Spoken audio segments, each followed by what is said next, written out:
בוקר טוב, שבוע טוב ורק טוב ועוד יותר טוב לכל עם ישראל. מי שנכנס אדר מרבים בשמחה. Nous sommes ce matin pour cette nouvelle semaine du mois de Hadar. En davar ra. C'est les lettres du mois Hadar, je le répète souvent, mais c'est tellement important de le vivre que le mal ne sort jamais de Dieu.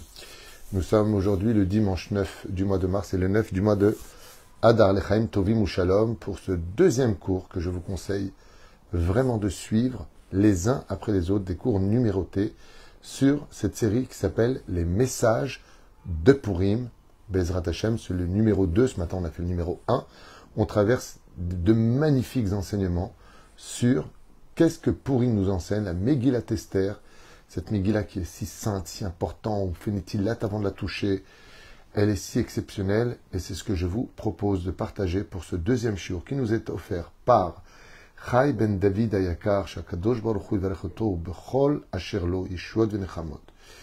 Et donc, pour son mariage avec Neshama Dina Batsara, qui a lieu aujourd'hui, c'est Mantov ou Mazel Tov Besha Tova, par le mérite de Mordechai et Esther, que vous ayez une belle Baruch Hashem Choupa, beaucoup d'enfants, beaucoup de joie, que Akadosh Baruch Hu nous donne le mérite donc d'avoir un beau mariage dans la simcha, dans le shalom, dans l'opulence, que vous soyez riches spirituellement et matériellement, avec une vie, une belle vie, beaucoup de bonheur, enfants, santé, réussite ensemble, jusqu'à 120 ans, toujours heureux, à ne parler que de construction, que d'avenir et de respect. Donc, comme je connais un petit peu ce mariage, je connais un peu le garçon, juste un mot rapide pour lui avant de parler de notre sujet d'aujourd'hui. N'oublions pas que le couple, c'est 3 bases: complicité, confiance, amour, réciproquement parlant, et surtout qu'on ne s'oublie jamais, qu'on ne met pas trop d'obstacles entre nous. Quand on veille sur le bonheur de l'un et de l'autre, on arrive à de grands résultats. On aura une grande pensée aussi pour tous nos otages, toutes les personnes malades, que Dieu leur donne une bonne refoua shlema.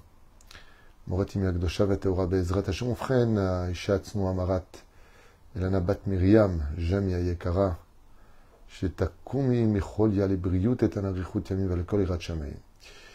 Oufren, on y va, on commence Bezrat Hashem avec ce shiur si important sur Purim, que je vous conseille vivement d'écouter, de noter et de partager sur qu'est-ce qu'on peut apprendre sur cette Megillah. C'est un beau roman, c'est une belle histoire, ils sont amoureux, ils s'aiment, le roi veut tout lui donner, l'extermination des Juifs, les 12 tribus. Je vous le demande une fois de plus, regardez le numéro 1 avant de regarder la suite, car l'un engendre l'autre, Bezrat Hashem, qui sont les raisons pour lesquelles nous leur donnons des chiffres. Pour ce deuxième cours de Les messages de Purim, qu'est-ce que vient nous enseigner la Megillat Esther? Et un grand Mazel Tov pour le couple. En mikrestam ba'olam. Tout ce que voulait faire Aman, c'est de faire croire, d'imposer le doute, que c'est le fruit du hasard, que Dieu ne se cache pas derrière les événements, qu'il n'est pas à la croisée des chemins. En mikre, le mot mikre en hébreu qui veut dire hasard, se traduit aussi de façon détachée par les lettres codées, rak me Hashem. Tout ce qui nous arrive a pour conséquence de nos responsabilités dans notre libre arbitre, mais qui aboutissent à des plans divins. Comment c'est possible? Si je choisis, comment Dieu peut se juxtaposer sur mon chemin? La réponse est très importante. Imaginez 2 chemins qui sont préconçus à l'avance. L'un est rempli de bonnes choses, l'autre est rempli de mauvaises choses. Ce que tu y rencontreras, t'y attendais. Mais personne t'a dit d'aller du côté gauche. Personne t'a dit d'aller du côté droit. C'est toi qui décideras du chemin que tu veux prendre, mais ce que tu y rencontreras te fera faire des rencontres qui, eux, viennent du ciel, pour le meilleur comme pour le pire. Si on avait écouté Mordechai, si on avait fait ce qu'il fallait, si on avait respecté la Torah et les mitzvot, on n'aurait pas rencontré Aman. Mais étant donné qu'on a fait ce qu'on a voulu, qu'on a oublié la Torah et les mitzvot, alors on a fait grossir l'histoire du destructeur d'Israël, Aman, et pour lequel cette rencontre n'était pas fortuite. Tous les événements de la Megillah ne sont pas basés sur des miracles irrationnels, mais uniquement sur des rencontres qui ont emporté le peuple d'Israël à ses réussites. Comme par hasard, Vashti ne veut pas venir alors qu'elle adorait se montrer nue, montrer sa beauté. Ce jour-là, comme par hasard, Dieu lui a fait pousser une corne, la lèpre, une queue dans le dos. Comme par hasard, eh oui, Mordechai se tenait près des cuisines à entendre les deux complotistes pour empoisonner le roi. Il était le seul à le savoir. Et comme par hasard, il a gardé le secret pour le donner plus tard à Esther. Comme par hasard, Aman était passé au bon moment. Et comme par hasard, cette nuit-là, le roi n'avait pas trouvé le sommeil. Il était venu comme par hasard juste demander la pendaison de Mordechai, au moment où, comme par hasard, le roi voulait récompenser Mordechai.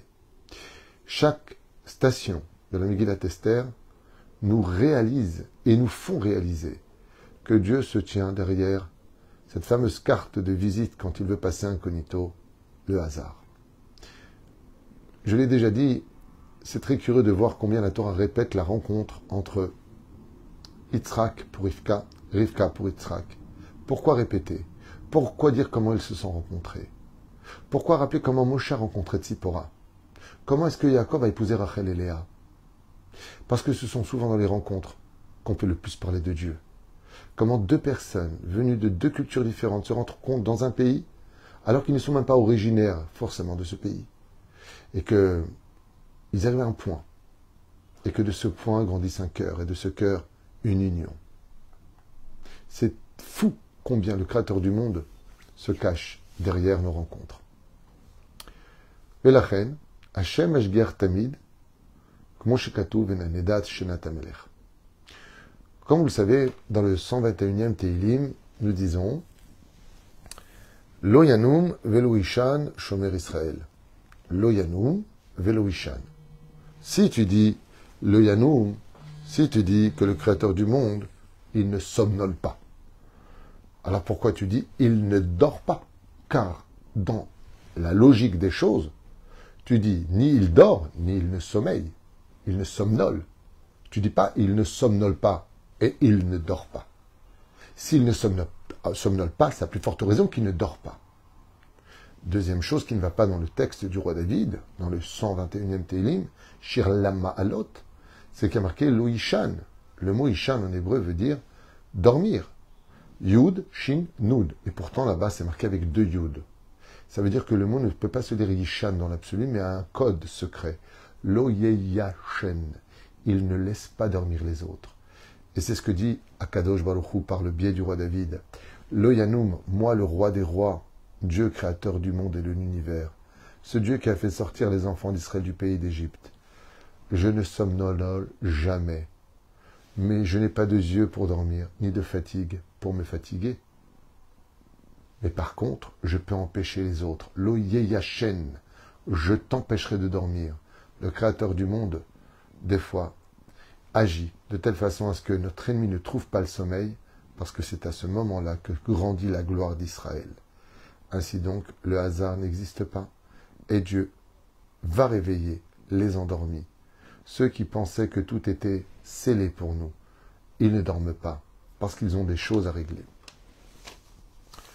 Deuxième point, troisième point plus exactement, Hashem Mashpil Af Meromem. On apprend de la Megillat Esther et de la fête de Purim, Hashem Mashpil Af Meromem. Le Créateur du monde, en un seul jour, peut faire chuter quelqu'un. Eh oui.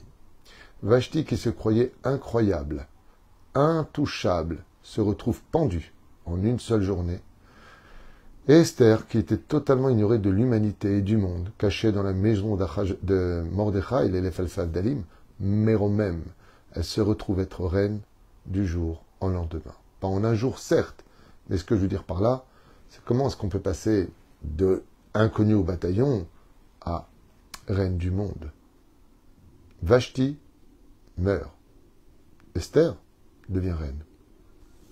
Zaïnian, ou frère Mordechai, condamné par Aman, devient vice-roi du pays d'Achashverosh. Et voilà que Aman, qui était le vice-roi, se retrouve pendu à 25 mètres de hauteur. Troisième enseignement, qui est le quatrième. Amalchut vememshala, hamedinot srim vesheva medinot shaya, lo nivru l'ale Israël. Quand on voit la Megillat Esther, on découvre que Achashverosh était souverain sur le monde entier. Il n'était pas roi, il était empereur du monde, où il dirigeait plus de 127 pays. 127 pays versaient ses contributs, ses taxes. Il était leur roi. Tous étaient assujettis, soumis aux ordres d'Achashverosh. Nos sages nous disent, l'onivré où tout cela n'a pas été créé si ce n'est que.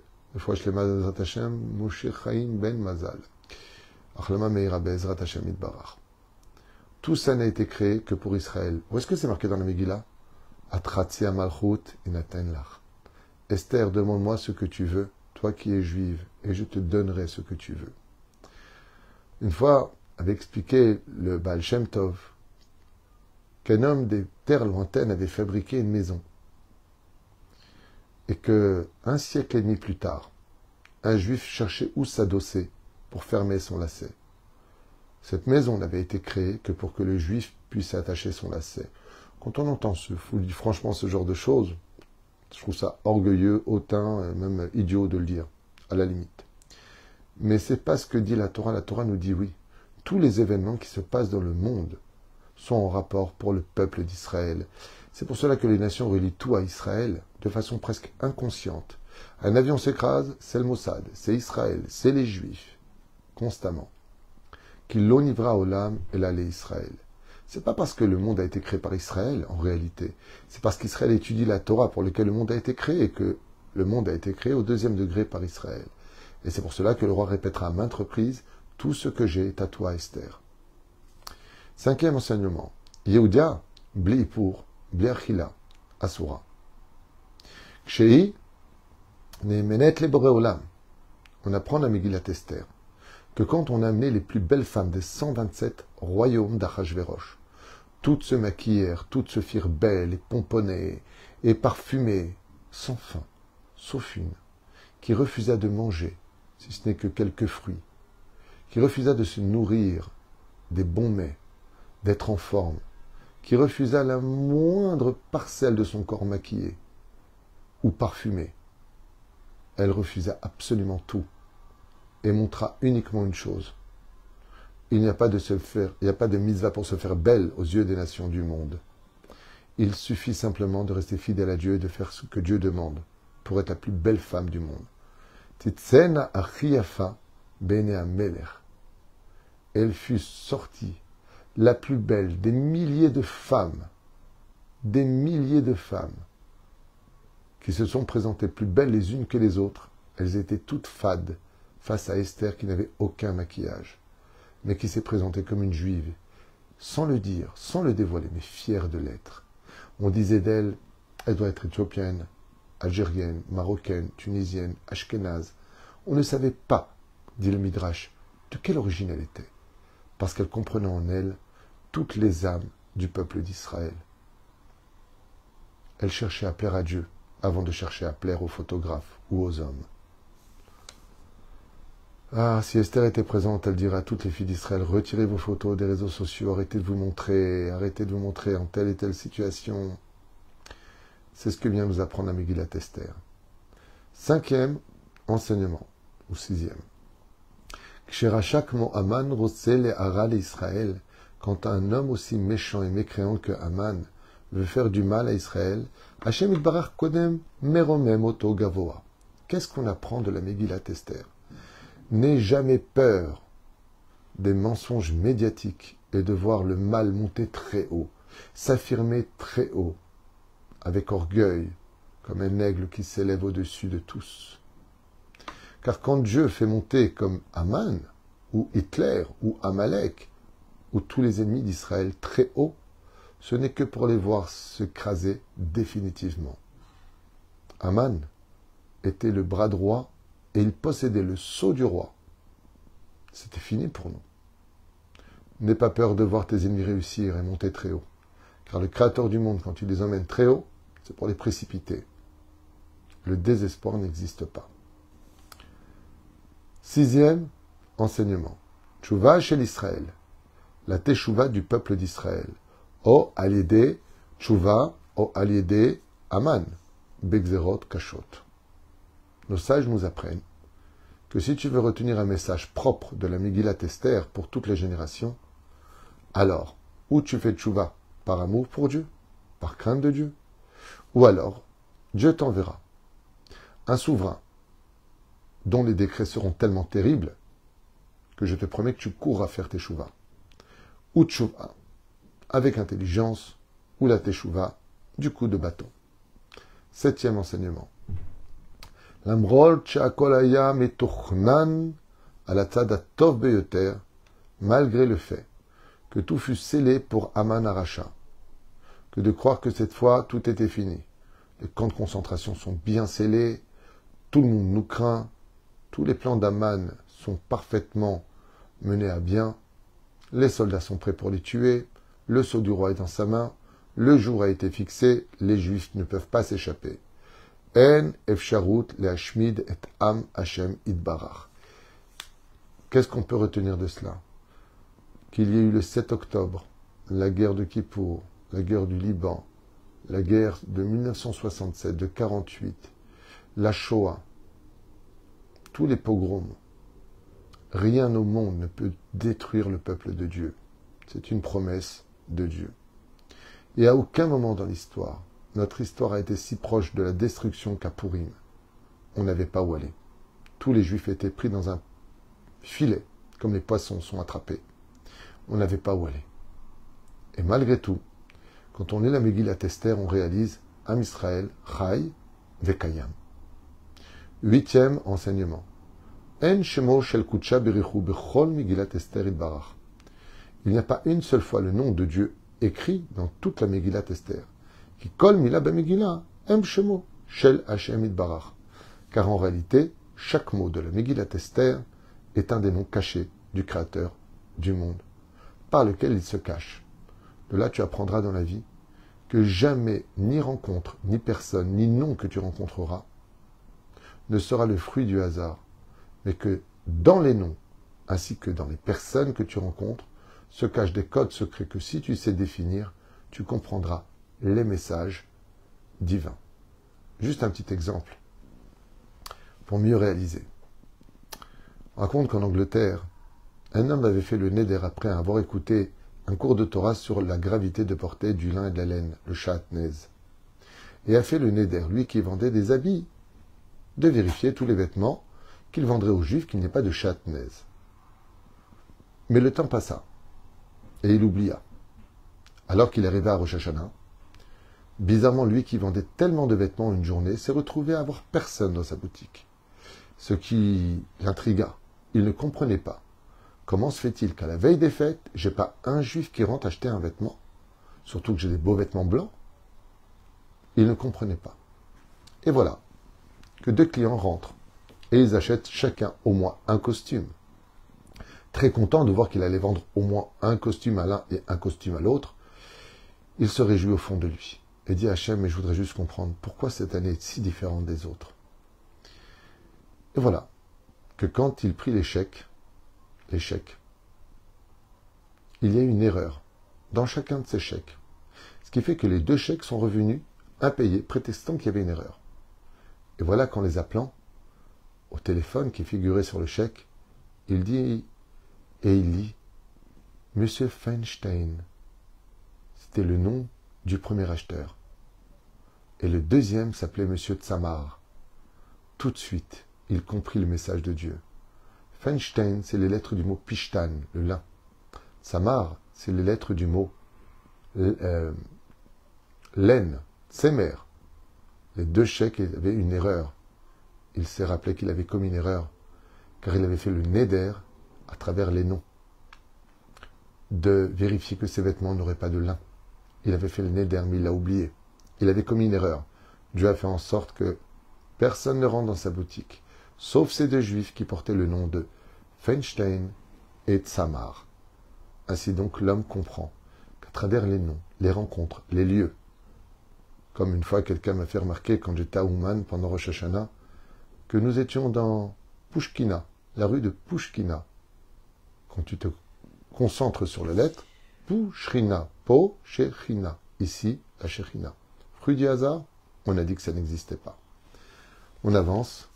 Vena for hu. Tout s'est renversé. Alors qu'on pensait qu'il n'y avait qu'une seule direction. Vena for hu. En yehush klal baolam ki yeshuat Hashem ke erefaim.